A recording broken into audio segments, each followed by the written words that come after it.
This iconic photo, taken in 1910 during the funeral of King Edward VII in London, shows 9 European monarchs gathered together, many of whom were relatives. Seated at the front, we see King George V of the United Kingdom and Tsar Ferdinand of Bulgaria. Standing behind them are rulers and princes from nations including Germany, Norway, Denmark, and Greece. It's striking to realize that within just a few years, many of these countries would be at war with each other in World War I. Despite their royal blood ties, diplomacy failed, and Europe descended into chaos. This photo is more than a portrait. It's a moment frozen in time, capturing the last breath of old Europe just before the storm. In 1914, Austria-Hungary was a vast empire ruled by Emperor Franz Joseph I. His nephew, Archduke Franz Ferdinand, was next in line to the throne. This photo was taken on June 28, 1914, in Sarajevo.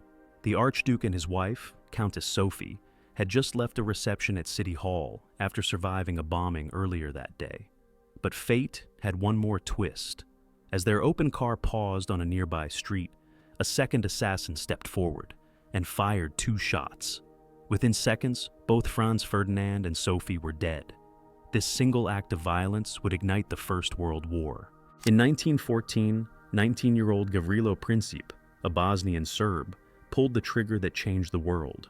Recruited by the Black Hand Secret Society, he and 5 others plotted to kill Archduke Franz Ferdinand. Their dream? A united Serbian nation.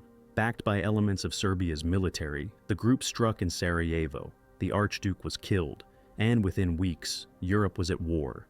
Princip was too young for the death penalty. He got 20 years in prison, but didn't live to finish them, dying of tuberculosis just 4 years later. One act of violence, one teenager, and a chain reaction that led to a world war. June 28, 1914, Sarajevo. Moments after the assassination of Archduke Franz Ferdinand and his wife, a man is seized by police. Some believed it was the killer, Gavrilo Princip, but it was more likely a bystander, Ferdinand Bär, caught in the chaos. This confusion shows how quickly panic and violence erupted after 2 fatal gunshots. Shots that would soon echo across the entire world. After the assassination, Austria-Hungary gave Serbia a harsh ultimatum, with just 48 hours to comply. Serbia, backed by Russia, refused full cooperation. Austria-Hungary, backed by Germany, declared war on July 28, 1914. One by one, alliances activated. Russia, France, Britain, and even Japan entered the conflict. This photo from August 1914 shows Prussian Guard infantry leaving Berlin for the front. Women and girls wave them off with flowers, unaware they're sending them into the bloodiest war the world had ever seen. In 1914, Belgium declared itself neutral, wanting no part in the growing conflict. But its geography made that impossible. Germany demanded passage through Belgium to reach France faster. When Belgium refused, Germany declared it would treat her as an enemy. This photo shows Belgian soldiers with bicycles in Boulogne, France, a symbol of quiet resistance in the face of overwhelming force. Known then as the Great War, World War I was the first large-scale example of modern warfare. New technologies appeared. Some, like chemical weapons, were later banned as war crimes. The airplane, a recent invention, became a scout, bomber, and even a weapon against other aircraft. In this 1915 photo from the Western Front, French soldiers stand with a priest blessing their aircraft. From 1914 to 1918, over 65 million soldiers were mobilized worldwide, demanding massive amounts of gear. Here in Lübeck, Germany, outside a steel helmet factory, a display shows the stages of producing the Stahlhelm for the Imperial German Army. A Belgian soldier smokes during fighting between Dendermonde and Udegem in 1914. Germany invaded Belgium in August, aiming for a quick victory over France. But after fierce resistance, the advance stalled, just 70 kilometers from Paris. The front stabilized into trench lines that would be fought over for years. In the war's opening month alone, hundreds of thousands were killed or wounded, including 27,000 French soldiers lost in a single day. German soldiers celebrate Christmas in the field, December 1914. Far from home, surrounded by mud, cold, and gunfire, they mark the holiday in makeshift ways. small trees, candles, and shared songs. That same month, along parts of the Western Front, the famous Christmas truce occurred, when soldiers from both sides briefly laid down arms, exchanged gifts, and even played football. Though the war would rage on for years, in this moment, humanity flickered through the darkness. The front in France, a scene on a battlefield at midnight. Opposing armies were sometimes situated in trenches just yards apart from each other. The Japanese fleet off the coast of China in 1914. Japan sided with Britain and its allies, targeting German interests in the Pacific, including island colonies and leased territories on the Chinese mainland. On the Salonika front, Indian troops take part in a gas mask drill. Allied forces, alongside Serbian troops, fought Central Powers here, holding a stable front for most of the war. A horse is unloaded in Çanak Kale, Turkey, part of equipment deliveries for the Austro-Hungarian army. The French battleship Bouvet in the Dardanelles. Early in the war, it escorted troop convoys across the Mediterranean. In 1915, during a joint British-French operation to break Turkish defenses, Bouvet was hit by shells, then struck a mine. The damage was devastating. The ship sank in minutes. Nearly 650 men were lost. Only a few survived. In 1915, British soldiers on motorcycles in the Dardanelles, then part of the Ottoman Empire, shortly before the Battle of Gallipoli. A dog dressed as a German soldier in 1915, belonging to Mr. Dumas Réalier. Pillbox demolishers being unloaded on the Western Front. These massive artillery shells weighed 1,400 pounds each. Designed to destroy reinforced bunkers, their blasts left craters more than 15 feet deep and 15 yards wide. Weapons like these define the brutal industrial scale of World War I, where firepower often mattered more than strategy. A motorcycle dispatch rider pauses to study a grave marker. In the background, an observation balloon prepares to ascend into the sky.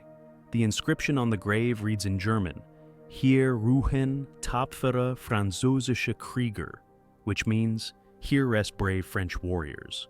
Even in war, moments of reflection and respect for the fallen still found their place. Highlanders, soldiers from the United Kingdom, carry sandbags to the front lines in 1916. Wearing kilts and heavy packs, they moved through mud and danger to reinforce trench defenses. Scenes like this were part of daily life on the Western Front. British artillery fires on German positions along the Western Front in World War I. Heavy field guns like these hammered enemy trenches for hours, tearing the ground apart before the infantry advanced. The roar of the cannons carried for miles. A British officer leads his men over the top, charging into no man's land as German shells explode around them. It's a moment of courage, desperation, and almost certain danger. A scene repeated countless times during the First World War. American soldiers of Maryland's 117th Trench Mortar Battery fire round after round in Badonviller, France, on March 4th, 1918. During this raid, their mortar crew kept up relentless fire, a pounding rhythm that echoed through the battlefield until the mission was done. August 20th, 1917, near Bozingy, Flanders. Stretcher bearers fight their way through knee-deep mud, carrying the wounded during the British advance. Every step is slow, heavy, and dangerous, the landscape itself turning into an enemy. Soldiers pause outside a shattered home, a dog at their side. Amid the rubble and destruction, this quiet moment hints at the bonds that kept men going through the long, bitter fighting. British tanks roll past the bodies of German soldiers, men who were alive only minutes earlier, before the cavalry charged. This conflict saw the first use of tanks in battle. Early designs often broke down, sank into mud, or became easy targets for artillery. Still, they marked the beginning of a new era in warfare. 1918, near Reims, on the Western Front. German A-7 tanks rumble through a battered village, their steel hulls towering over the ruins. These rare machines, Germany built only a handful, were slow but heavily armed, a late entry in the race for armored dominance. 1917, Tel esh-Sharia, along the Gaza line. Ottoman machine gunners take position during the Sinai and Palestine campaign. Here, British forces fought the Ottoman Empire, backed by Germany, for control of the Suez Canal, the Sinai Peninsula, and Palestine, a struggle that would shape the future of the Middle East. A rare color image from the Western Front shows Allied soldiers on the battlefield. Captured with the experimental Paget process, it offers a vivid glimpse into a world usually seen only in black and white. June 1918. A German ammunition column winds its way through a forest tainted by poison gas. Men and horses move in silence, their faces hidden behind gas masks. A haunting image of a battlefield where even the air could kill. September 1917. German soldiers scramble to escape a gas attack in Flanders, Belgium. Chemical weapons haunted the battlefields from the very start, from tear gas and blistering mustard gas to deadly phosgene and chlorine. Members of the German Red Cross carry bottles of liquid to revive soldiers overcome by gas. In battles where poison filled the air, survival often depended on minutes, and on those brave enough to rush toward the danger. October 1918. British troops entered Lille, France, ending 4 years of German occupation. That summer, Allied forces had launched a series of decisive counterattacks, breaking German lines and severing supply routes to Austro-Hungarian troops. By autumn, the collapse of the Central Powers was only a matter of time. The USS Nebraska, a U.S. Navy battleship, is shown in Norfolk, Virginia on April 20, 1918, featuring dazzle camouflage painted on its hull. This type of camouflage, commonly used during wartime, was intended to confuse enemies by making it difficult to accurately judge the ship's distance, direction, and speed, thus reducing the chances of being targeted effectively. A German canine hospital caring for injured messenger dogs returning from the front lines. The photo was taken around 1918. In September 1914, during the German invasion of northern France, incendiary bombs rained down on the towers and apse of the Reims Cathedral. This bombardment devastated the historic landmark, symbolizing the brutal destruction wrought on cultural heritage amid the fierce battles of World War I. 6 German soldiers pose in a trench just 40 meters from the British front line. They man a Maschinengewehr 08 MG-08 machine gun, known for its rapid fire rate of 450 to 500 rounds per minute. The large water-filled jacket around the barrel keeps the gun cool during sustained firing. On the right, a soldier wearing a gas mask canister over his shoulder peers through a periscope to watch enemy movements. While at the rear, another soldier with a steel helmet holds a Model 24 potato masher grenade, one of the war's most recognizable hand weapons. On June 30, 1918, members of New Zealand's Maori Pioneer Battalion perform a traditional haka for New Zealand's Prime Minister William Massey and Deputy Prime Minister Sir Joseph Ward in Bois de Warnemont, France. The haka, a powerful Maori war dance, served to boost morale and honor their leaders, showcasing the unique cultural spirit these soldiers brought to the battlefields of World War I. A wounded and muddy German prisoner is assisted by a British soldier as they walk along a railway track. Behind them, a man, possibly wearing a French military uniform, holds a camera and tripod, capturing the moment around 1916. This scene highlights the harsh realities of war, as well as moments of humanity amid the conflict. Transport moves along the Cassel-Ypres Road at Steenvoorde, Belgium, in September 1917. This rare color image was captured using the Paget process, an early and experimental method of color photography during World War I, offering a vivid glimpse into the war's daily reality. Piles of empty shell casings line the roadside near the front lines, remnants of intense artillery barrages launched into German positions. These mountains of spent shells serve as a stark reminder of the sheer scale and relentless firepower that defined much of the fighting during World War I. Soldiers in the trenches take time to write letters home, capturing a rare moment of connection amid the harsh realities of war. Life in the trenches was often described as months of boredom, punctuated by moments of extreme terror, reflecting the long stretches of waiting, broken by sudden, intense danger. On October 19, 1916, sappers dug a mine tunnel beneath the German lines on the Vosges front. Working about 17 meters underground, they carefully tunneled beneath enemy positions to place massive explosives. When detonated, these blasts would destroy trenches and fortifications above, creating critical breaches. This underground warfare was extremely dangerous, as sappers faced risks of tunnel collapses, enemy countermining, and suffocation, making their work vital but perilous in the grueling trench battles of World War I. Near Thiepval, France, a soldier's comrades watch over him as he sleeps in a deep, narrow trench. The trench walls are completely lined with sandbags, providing some protection from enemy fire. At the far end, a line of soldiers stand closely packed, peering over each other's shoulders to keep an eye on their resting comrade, a rare moment of quiet vigilance amidst the harsh conditions of trench warfare.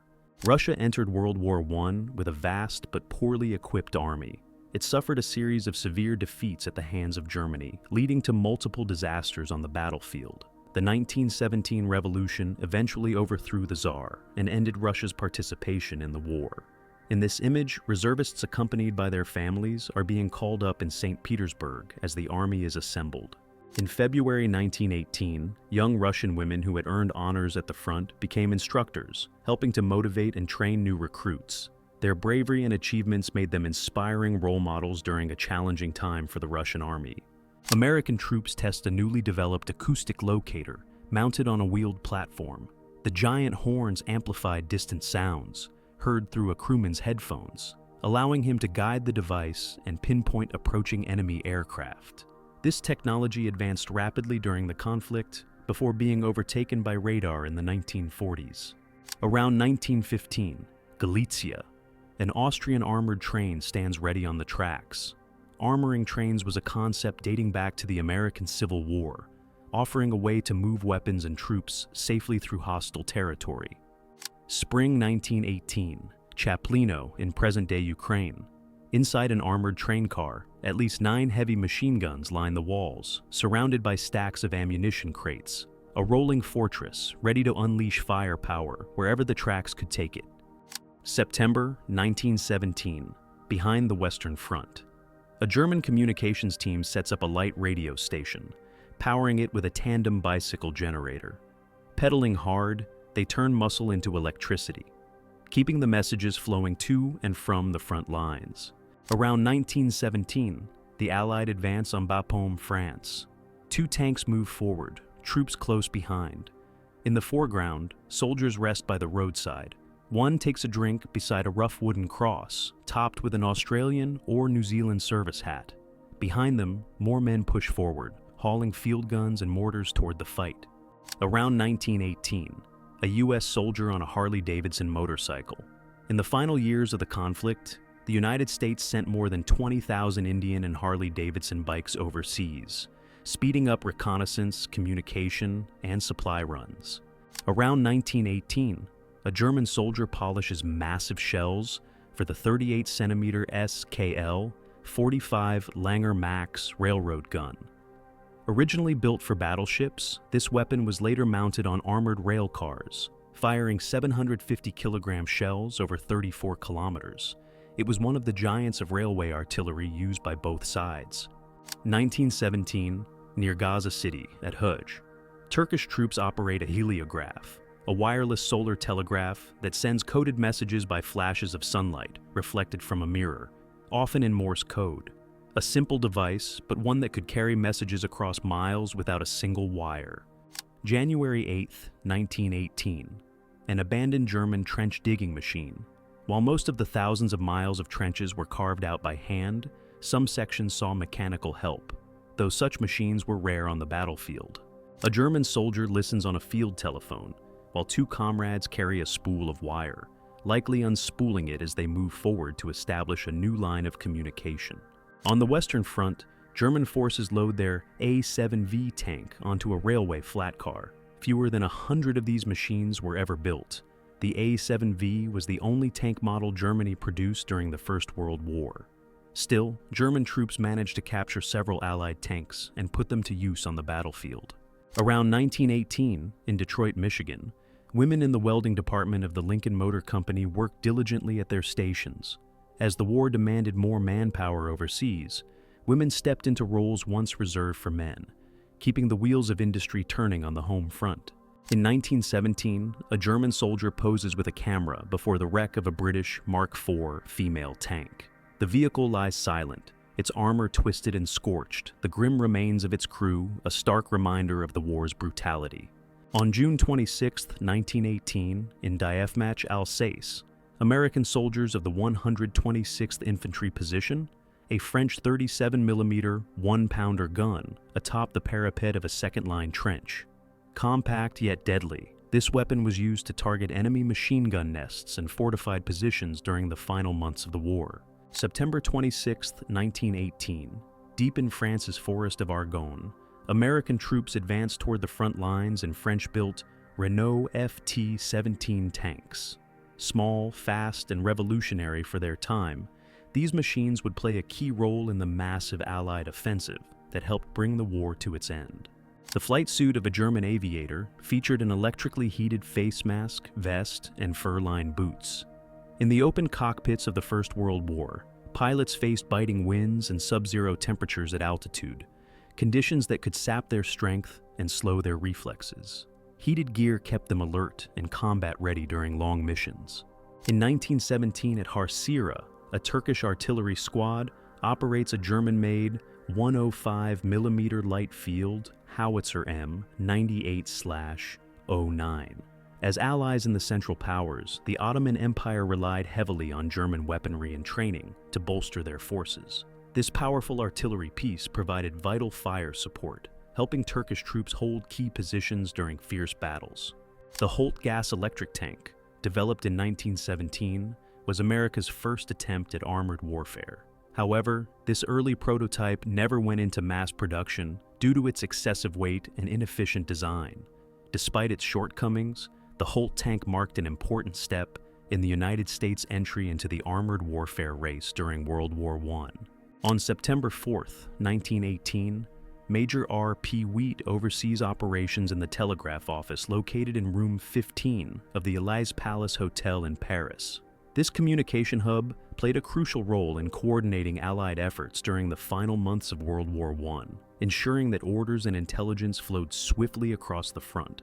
In the spring of 1918, German officers stand beside an armored car in Ukraine.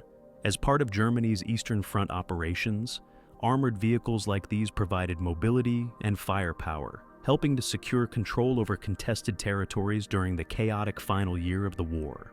On October 22, 1917, at an airfield northwest of Arras, an unidentified member of the 69th Australian Squadron, later renamed Number 3 Australian Flying Corps, prepares incendiary bombs on an RE-8 aircraft. The squadron had been operating from nearby Savy since arriving on September 9th, after crossing the English Channel from the UK, playing a vital role in reconnaissance and ground support during the intense battles of the Western Front. On August 10, 1918, New Zealand troops stand alongside the tank known as Jumping Jenny in a trench at Gaumecourt Wood, France.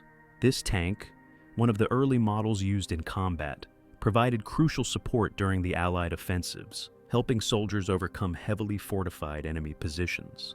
A German column surveys the wreckage of a destroyed Canadian armored autocar, surrounded by the bodies of fallen Canadian soldiers and scattered empty belts and cartridge boxes.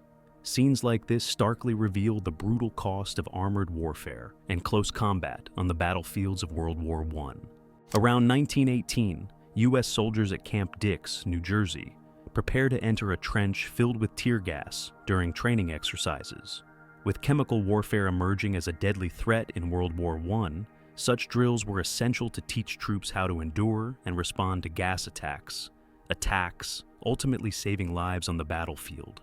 German troops load gas projectors, aiming to exploit a loophole in international law. Some German officials argued that while gas projectiles were explicitly banned, there was no clear prohibition against releasing chemical weapons directly and relying on the wind to carry the deadly agents to enemy lines. This controversial tactic highlighted the brutal and often ambiguous nature of chemical warfare during World War I. French lookouts stand vigilant in trenches lined with barbed wire, a relatively new defensive measure that had seen limited use only since the Spanish-American War. During World War I, all sides deployed vast networks of barbed wire to block enemy advances and slow infantry assaults. The deadly effectiveness of these wire entanglements spurred innovations like the tank and specialized explosive shells designed to cut through wire upon contact, transforming battlefield tactics forever.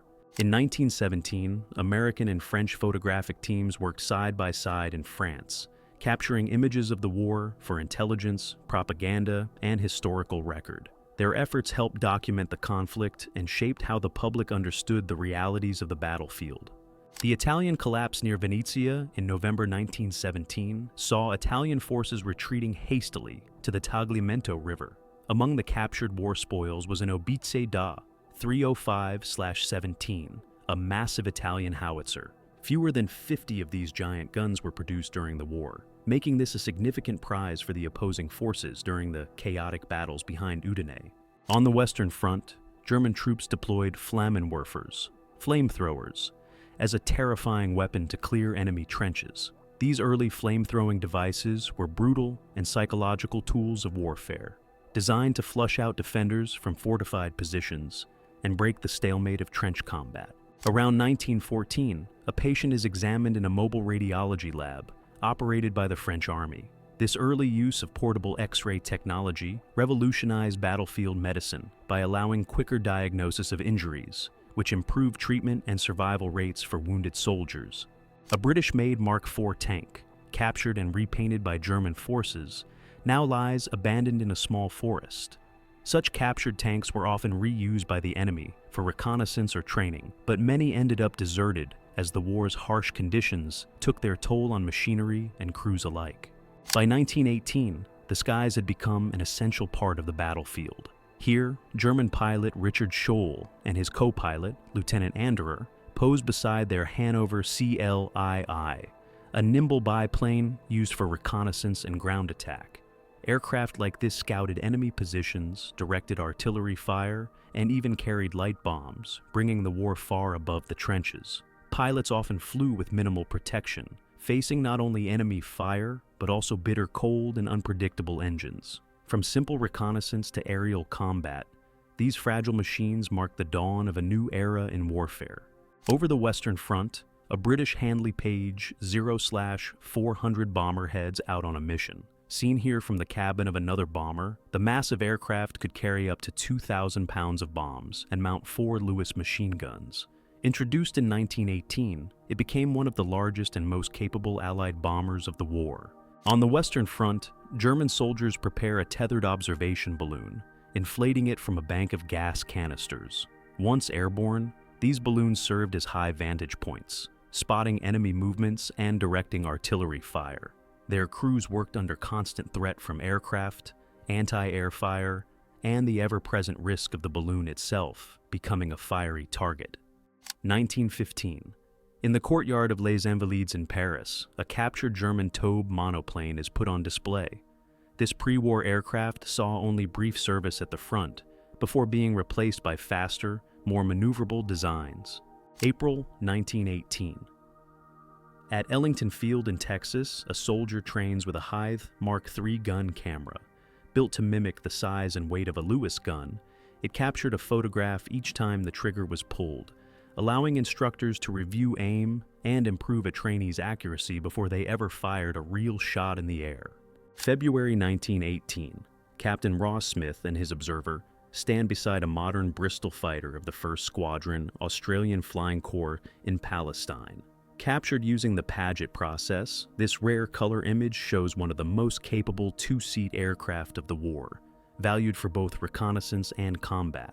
The shattered remains of a German Albatros D-3 fighter biplane, once a formidable presence in the skies, now lying broken on the ground, a silent testament to the dangers of aerial combat. Circa 1918, a German Pfalz Dr. I triplane fighter. Built in small numbers, it was one of several experimental designs tested in the final year of the war. Observation balloons near Koblenz, Germany, silent sentinels of the sky, used to spot enemy troop movements and direct artillery fire from far above the front. A night flight over Le Bourget, France, showcases the daring nature of World War I aviation. Flying after dark was a risky endeavor in an era with limited navigation instruments and minimal cockpit lighting, making such missions a true test of a pilot's skill and nerve. Over Montmedy, 42 kilometers north of Verdun, a U.S. bomber releases 3 bombs in support of the American advance in the Meuse-Argonne sector. One bomb strikes a supply station, while the other 2 are captured in mid-air, falling toward their targets. Black bursts of anti-aircraft fire fill the sky, and to the west, a building marked with a red cross stands out amid the chaos below. German soldiers gather around an overturned German aircraft, assessing the damage after what was likely a crash landing. Scenes like this were common in World War I aviation, where mechanical failures, rough airfields, and the hazards of combat often brought planes down without enemy fire. On March 6, 1919, in Selby, England, an observer occupies the tailtip of the British airship R-33. Built during World War I for long-range patrols and reconnaissance, the R-33 was among the Royal Navy's largest and most advanced airships, offering a commanding view of the skies and seas below. Around 1915, Captain Maurice Hoppe, commander of French Squadron MF-29, sits in the rear seat of a Farman MF-11 Shorthorn bomber alongside Captain Berthaud. The aircraft bears the Croix de Guerre insignia of the squadron's first unit, a symbol of valor earned in the early days of the war, when these pioneering bombers carried out reconnaissance and light bombing missions over the Western Front. A German aircraft soars above the pyramids of Giza in Egypt, a striking image of World War I's global reach. Far from the trenches of Europe, the war extended into the skies over North Africa, where reconnaissance and long-range patrols played a key role in colonial and desert campaigns. An observation balloon returns from duty, its massive shape towering over the small army of soldiers guiding it down with countless ropes. On the ground, the basket, built for 2 observers, rests after its mission. These balloons were frequent targets for enemy fire, forcing their crews to wear parachutes for a rapid escape should the gas-filled giant come under attack. On August 8, 1918, pilot Richard Scholl and his co-pilot, Lieutenant Anderer, captured this aerial reconnaissance photograph near Guignecourt in northern France. The image reveals a landscape torn apart by endless trench lines and pockmarked with artillery craters, a testament to years of relentless fighting. Just 1 month later, Richard Scholl was reported missing, a stark reminder of the risks faced by those who flew these dangerous missions. Around 1918, a German hydroplane rests on the water's surface, ready for patrol or reconnaissance. Designed to take off and land on water, these aircraft extended naval operations far beyond the coastline, scouting enemy movements and protecting maritime supply routes during the final year of the war. Ground crew attach a 100-kilogram bomb to a German aircraft, preparing it for a combat mission. Bombs of this size were typically used against supply depots, troop concentrations, and fortified positions, giving air power a growing role in shaping the battlefield during World War I. In 1918, a Sopwith 1.5 Strutter biplane takes off from a unique platform constructed atop the Q turret amidships on HMAS Australia.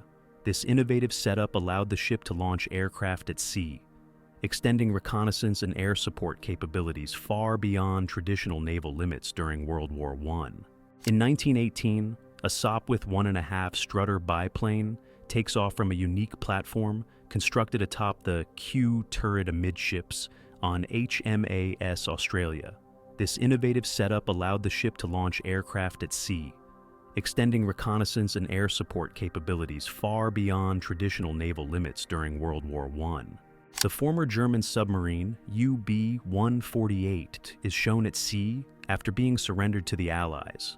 This small coastal U-boat was built during the winter of 1917 to 1918 in Bremen, Germany, but was never officially commissioned into the Imperial German Navy. It was still being prepared for service when the November 11th armistice ended the fighting. On November 26th, UB-148 was handed over to the British at Harwich, England. Later, the United States Navy selected UB-148 as one of 6 surrendered submarines to be used for promoting the Victory Bond campaign. This is an interior view of a British Navy submarine under construction at the Clyde and Newcastle shipyards during World War I. Submarines were a crucial part of naval warfare, allowing the British to challenge enemy ships and protect vital sea routes. Despite cramped and difficult working conditions, shipbuilders worked diligently to produce these advanced vessels that played a key role in controlling the seas. United States Marines and sailors posed together aboard an unidentified ship, likely the USS Pennsylvania or USS Arizona in 1918. These men represent the naval and marine forces that played vital roles in protecting American interests and supporting Allied operations during World War I. A naval mine is being dragged ashore on Heligoland, an island in the North Sea, on October 29, 1918. Mines were widely used during World War I to block enemy ships and submarines, creating dangerous barriers in key waterways. These explosive devices were a constant threat to naval operations, often forcing fleets to navigate carefully or risk severe damage. Men on the deck of a ship are removing ice on a cold winter morning as the vessel returns from France. Harsh weather at sea, especially in northern regions, often caused ice to build up on ships' decks and equipment. This created dangerous conditions for the crew, slowing operations and making navigation more difficult. Maintaining the ship's safety in such weather was a constant challenge for sailors. The rocks of Andromeda and Jaffa are pictured as supply transports loaded with war materials set out to sea in 1918. Jaffa's port was a vital hub for sending troops, weapons, and supplies to various fronts. The image was taken using the page-it process, an early color photography technique that was still experimental at the time, giving a rare glimpse of the war in color. Sailors aboard the French cruiser Amiral Aube pose for a photograph next to an anvil fixed to the ship's deck. The anvil was likely used for small repairs and metalwork during long voyages at sea. The German battleship SMS Kaiser takes part in a naval parade for Kaiser Wilhelm II in Kiel, Germany, around 1911 to 1914. The Kaiser was the lead ship of her class and a symbol of Imperial Germany's growing naval power before the First World War. The British submarine HMS A5 belonged to the first A-class series, designed primarily for harbor defense. Shortly after being commissioned in 1905, the vessel was damaged by an explosion, preventing it from serving during the war. 1917. Inside the big gun section of the U.S. Navy Yard in Washington, D.C., the heart of American naval firepower. Here, enormous artillery pieces for battleships and coastal defense were forged, assembled, and meticulously maintained. The air was thick with the sound of hammers striking steel, the hiss of steam, and the smell of hot metal. These weapons, some capable of hurling shells weighing hundreds of pounds over miles of ocean, represented the cutting edge of engineering and the industrial might of the United States as it prepared to project power across the seas. Circa 1917. A desperate escape from a vessel struck by a German submarine's torpedo. The bow has already plunged beneath the waves, the stern rising high as the ship tilts toward its final descent. Men scramble down ropes, their boots slipping against the wet hull as the last lifeboat pulls away from the doomed vessel. The cold sea churns around them, carrying the echoes of the explosion, while every second counts before the ocean claims what remains. 1917. A British Royal Navy crew launches a torpedo into the open sea. The long, sleek weapon slips beneath the waves, propelled toward its unseen target. Moments earlier, the deck was alive with shouts and coordinated movement, sailors working in precise unison to arm and fire the weapon. Below the surface, the torpedo races forward, leaving only a faint wake, a silent hunter in the deep. April 7, 1917. The British cargo ship SS Maplewood comes under attack by the German submarine SMU, 47 nautical miles southwest of Sardinia. The sea is deceptively calm as the submarine surfaces, its crew preparing for the strike. In moments, shells and torpedoes tear into the Maplewood, sending plumes of water and smoke skyward. The U-35 was no ordinary vessel. It served from the opening months to the final days of the war, becoming the most lethal submarine of its time. Over its career, it sent 224 ships to the bottom, taking thousands of lives and leaving a lasting mark on naval warfare. Along the windswept south coast of England, a surrendered German U-boat lies stranded on the shore. Once a predator of the deep, it now sits helpless and motionless, its steel hull weathered by salt and spray. Crowds gather at a cautious distance, staring at the silent war machine that once hunted ships across the seas. For many, it is a rare and almost surreal sight. The feared enemy, brought to ground and stripped of its power. May 31st, 1916. In the churning waters of the North Sea, the battleship SMS Schleswig-Holstein unleashes a thunderous salvo during the Battle of Jutland, the largest naval clash of the war. The sky flashes, the air shudders, and plumes of water erupt where the shells strike. Steel giants trading blows in a contest that ends without a victor, yet reshapes naval warfare forever. Around 1918, the wharf at Outer Harbor, South Australia, is alive with celebration. Crowds press forward, waving and calling out, as camouflage troop ships glide into port, bringing home men who have served for years in distant lands. The air is filled with cheers, relief, and the sight of long-awaited reunions. Deep inside a U.S. submarine, the camera looks aft from the middle of the vessel. Pipes, valves, gauges, and thick cables weave together in a dense network, the lifeblood of the ship. In these tight, dimly lit quarters, every lever and wheel has a purpose, and every inch of space is claimed by the machinery that keeps the submarine alive beneath the waves. On April 23, 1918, the Royal Navy launched the Zeebrugge raid, a daring attempt to seal the Belgian port of Bruges-Zeebrugge. The plan was to sink old ships at the canal's entrance, trapping German vessels inside. 2 block ships went down as intended, but at a terrible cost. 583 lives lost. Yet the sacrifice was in vain. The ships sank in the wrong position, and within days the canal was cleared and open again. This photograph, taken in May 1918, shows the aftermath of an operation meant to change the course of the fight at sea. 1915. A formation of Allied warships cuts through the waves as a seaplane passes overhead. Scenes like this reflected the growing partnership between naval power and air reconnaissance, a combination that was reshaping warfare at sea. Around 1915, the Russian battleship Tsesarevich rests in port, a pre-dreadnought of the Imperial Russian Navy. Once a symbol of Russian naval power, she served through an era when steel warships were rapidly evolving, soon to be outclassed by newer, more powerful designs. The shattered remains of the German cruiser SMS Königsberg lie silent in the Rufiji Delta.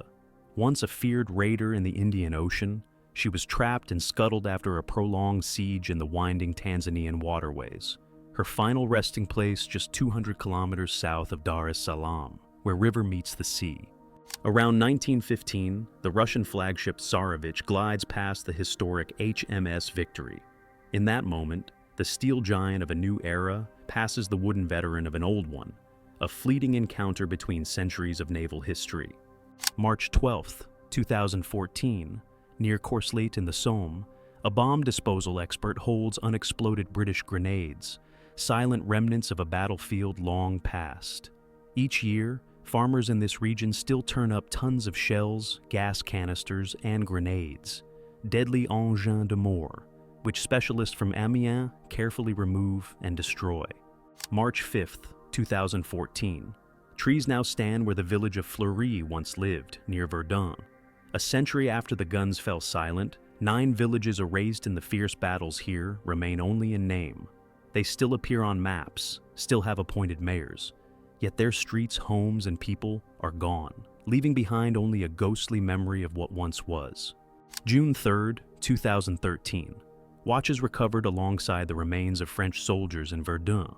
In the cellar of a farm in the obliterated village of Fleury-devant-Douaumont, at least 26 soldiers were found. 7 could be named thanks to their identification plates.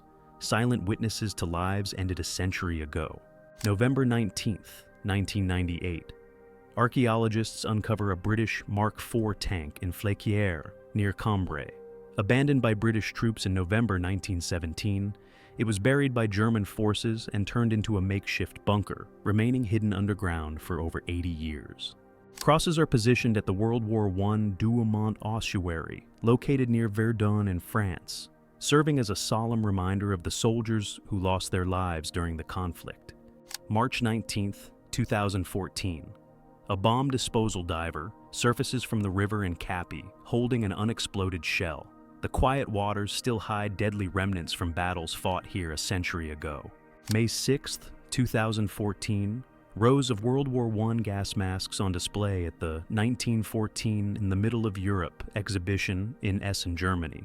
Once a lifeline against poisoned air, they now stare back from behind glass, silent witnesses to a war that turned even the wind into an enemy.